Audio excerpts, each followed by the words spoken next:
There was never a place so cold as where this tale begins. It makes me shiver even to think of it, and to draw up close to the fireside, for its recollection chills me to the bone. Here the frozen blizzards blew, and they howled like wolves at the door, and shook the tightly shut cottage windows on their hinges. The land was frozen solid as far as the eye could see, and any living that was to be made was either culled from the sea or hunted down on the mountains.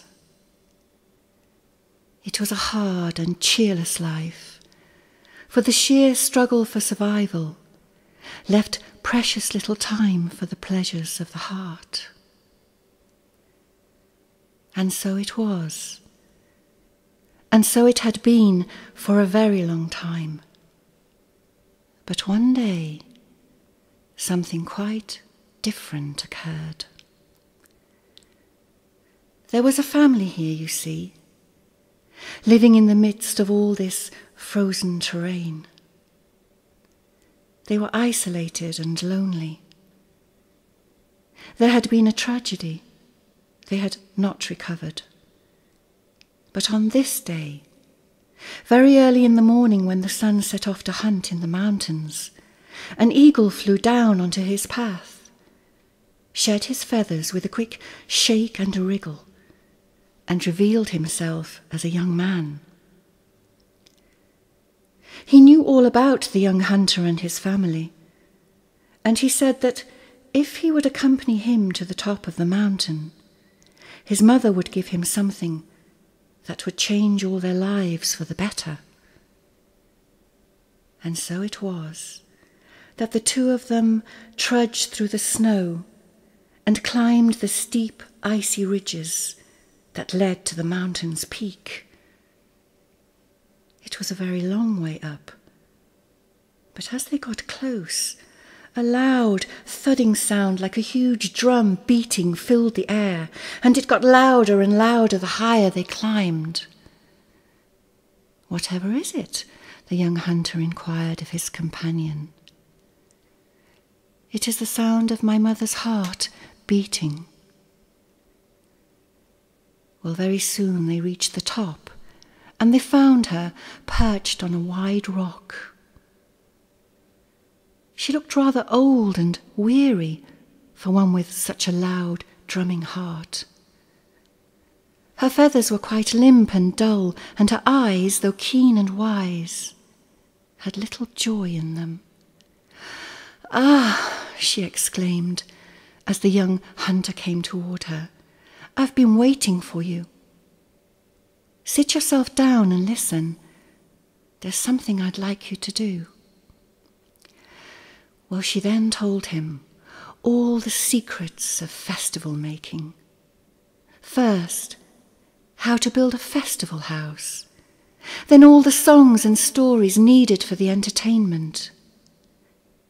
Then she gave him recipes for festival sweets and savoury morsels, and she taught him music and poems and endless steps for dances. Oh, how she loved the dances. And all this wisdom she bade him take back down the mountain to create the first ever festival in his region. Well, at first the young hunter was perplexed.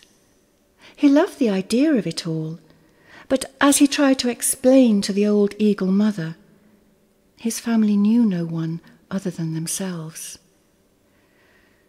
No one lives for miles around, so how can it be that people will come?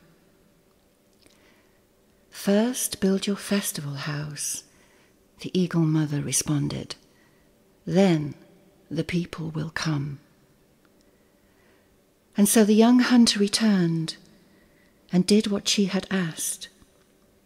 His father helped him build. His sister learnt all the tunes on an old discarded fiddle. And after supper every night, they all practiced the dances. Oh, how they loved those dances.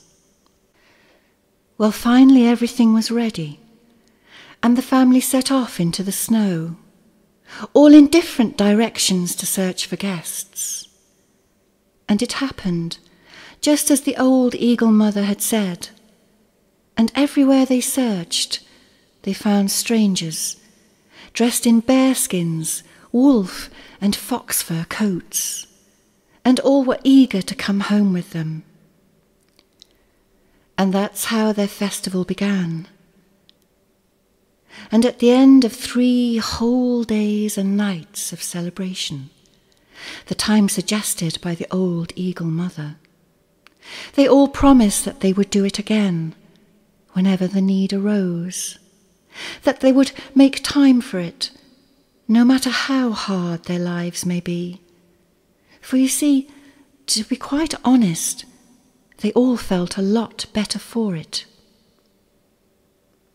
Well, then they said their long goodbyes, and it was as if they were old friends. Many tears were shed as the guests departed and strode away home through the deep snow. The family stood at the door of the festival house for ages, waving, sighing, remembering already, holding on just that little bit longer.